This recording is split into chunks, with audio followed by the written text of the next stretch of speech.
All right, so this is kind of a replay of what I talked about yesterday. I just wanted to give you guys a little bit clearer view, potentially, of what I discussed. So I'm just going to do it this way. Hopefully, it'll work out. But we started with, population growth, global population growth rate, to be more specific. And again, this is actually the chapter that we're going to be discussing this. So this review is fine for anybody who might need it. We're going to talk about it today. Now, when we look at these values, what we're really trying to find, the global pop growth rate. Now, this is global. It's going to be in percent.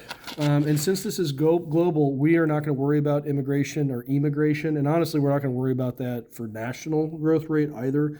But when it comes to global, it doesn't matter because we're talking about the whole globe. So people can go in and out of countries, and that doesn't affect the global population. Only thing that affects the global population is the CBR, the crude birth rate, minus the crude death rate. Okay. Now, these should make sense because this being the crude birth rate and the crude death rate. These should make sense because obviously if we're going to try to find how much population is growing, increasing or decreasing, we need to know how many people are being born and how many people are dying. Okay, and unfortunately, every day, fortunately and unfortunately, both of those things are happening. And what we're going to do, usually these values, you'll see them higher in underdeveloped countries, but in developed countries, you'll see values usually around the 8 to 10 mark. So the example I used yesterday was Norway. So in Norway, there is a crude birth rate of 10.4. Now, 10.4 means that out of 1,000 people, 10.4 births out of 1,000 individuals. Okay, so that's kind of what that's equating to. That's the crude birth rate. We're going to subtract that by the crude death rate, which is 7.92, again for Norway. We're going to take all of those over 10 because basically we want to get rid of this out of 1,000. So we divide by 10 in order to do so, to get us back to a percent. So if we subtract these out, again, I'm going to get my calculator. Sorry, I need to put something. I guess I can do this, can't I? There we go. I'm going to get my calculator and do this with me because it's going to be a lot easier if you kind of follow along. 2.4 minus 7.92. Okay, I end up with 2.48. I'm going to divide that by 10. Okay, so I'm going to get 0.248% growth rate. So that means that every year Norway is growing by 0.248%. Not very long, not very far. So that brings us then to doubling time. Okay, this is also known sometimes as the rule of 70. And what doubling time and the rule of 70, let me just bring that up a little bit.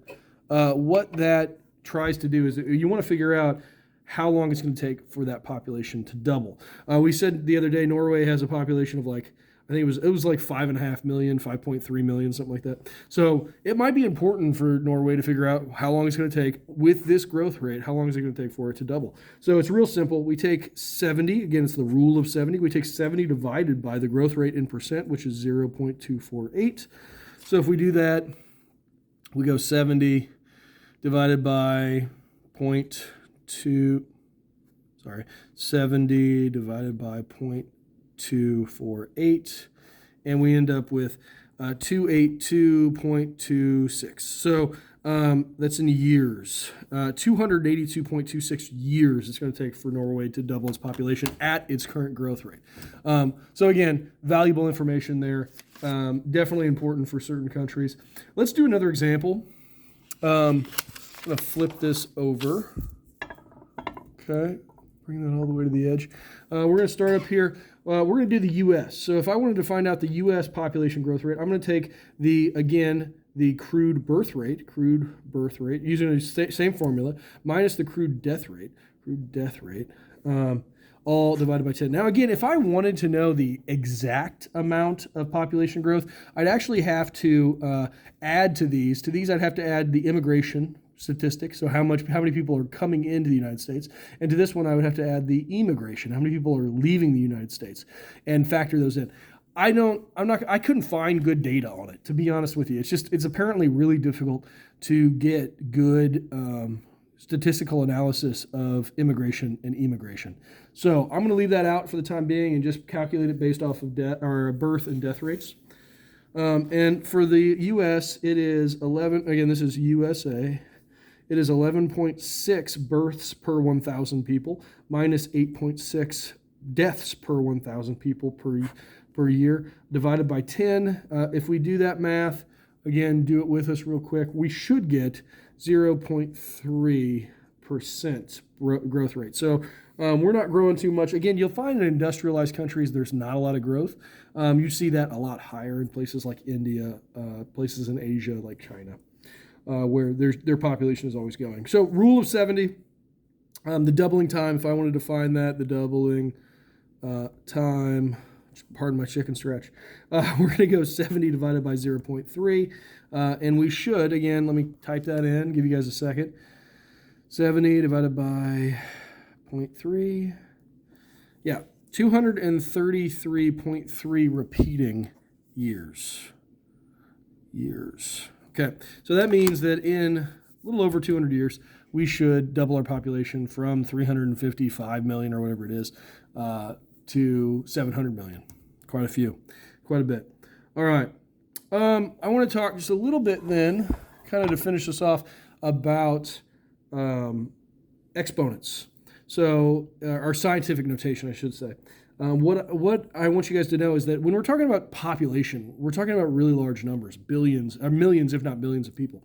So if we have an exponent, the one I used yesterday was our scientific notation of 4 times 10 to the 5th. First thing I want you guys to know is, what does that actually mean? What does 4 times 10 to the 5th mean? Well, that means a 4 with 5 zeros after it. So 4, 1, 2, 3, 4, 5. 1, 2, 3, 1, 2, 3. All right. So that means 400,000 individuals. And instead of writing 400,000, sometimes you might want to put it in scientific notation as 4 times 10 to the 5th.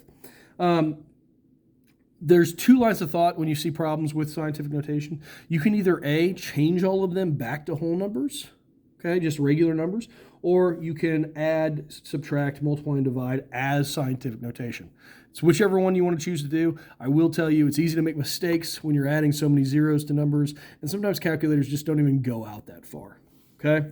So let's say I wanted to take this 4 times 10 to the 5th, and I wanted to add to it 5 times 10 to the 5th. Okay, because the exponents are the same here, these exponents there, I can simply add these together, and I can get 9 times 10 to the 5th. Okay, I can also subtract. I could do the same thing, just subtract these out, and I would get 1 times 10 to the 5th, which you wouldn't write in scientific notation probably because you wouldn't need to.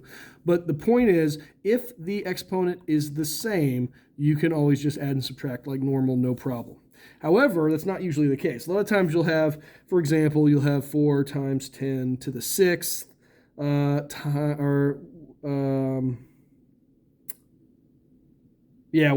just use that, that's fine. Plus, we'll keep it 5 times 10 to the 5th. Okay, so if I had this, at this point, I can't just add and everything's okay. I have to change something. I have to either change this to a 6, this exponent to a 6, or this exponent to a 5. Now, in order to do that, if I move this decimal place over 1 time from the 4, because the decimal place is right there behind the whole number, if I move it 1 time over the 4 and I do 40 times 10, now I'm going to change this to the 5th, okay? Because you're going to have the same number. It's just 40 times 10 to the 5th. And you're going to end up, now you can add them together if you'd like, and you're going to end up with 45 times 10 to the 5th. And as Haley pointed out the other day in class, this would not be in true scientific notation. You'd have to actually put 4.5 times 10 to the 6th now if you wanted it to be in true scientific notation. So you'd have to change it at the end. But that's what you have to do. You have to change that exponent back to the original. And by the way, you could have went the other way. You could have kept this. Here, let me rewrite it. Let's go 4 times 10 to the 6th plus 5 times 10 to the 5th. Okay, that's what we originally had. I chose to change the 6 to a 5. I could also choose to change the 5 to a 6. So I could take this whole number and I could move it this way to the left, away from the whole number. So I'd get 0.5 times 10 to the 6th now. I could do it that way, and again, I'd get the same value. I get 4.5 times 10 to the 6th, which is the same thing that I got before.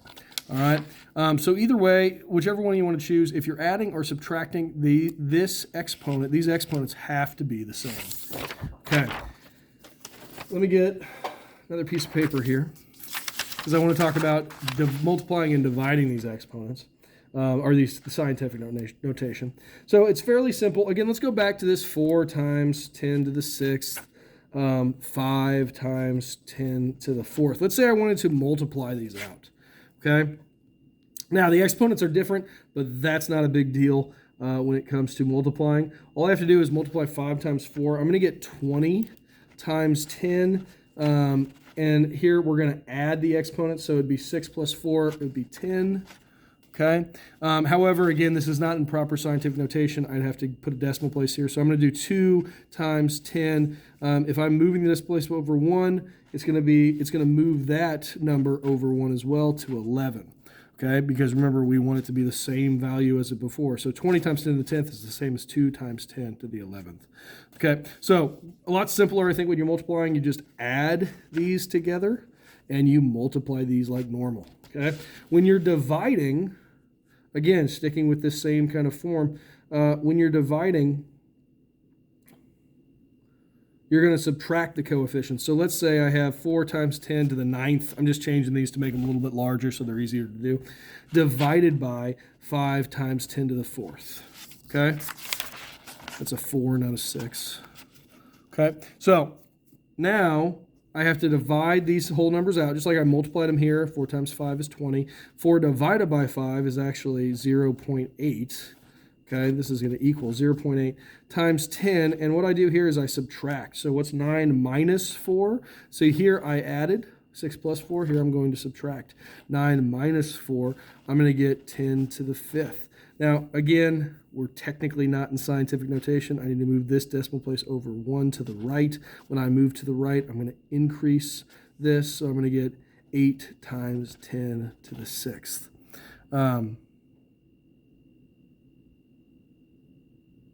There you go.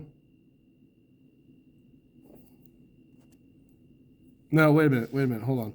I'm sorry. No, if I'm moving it this way, I still have to think about it even. It's gonna move the decimal place to the right, so I'm gonna move this to the 4th. So I was thinking about it and I'm like, okay, would that give me the same value? That's really what you have to think about. Is 8 with 4 zeros, that's really what we're looking for. 8 with 4 zeros or 80,000. If it's this, it would still be 8 with 4 zeros. So you want these numbers to equate at the end. They want them to be the same. So with this setup, with 8 times 10 to the 4th or 0.8 times 10 to the 5th, you'd get the same 80,000. So just make sure, always check your work. That's what I just did there. Always check your work at the end and make sure that you're happy with it. Okay, guys, I hope that helps. Kind of gives you an idea of how to do these. Let me know if you have questions. I'll talk to you guys next time.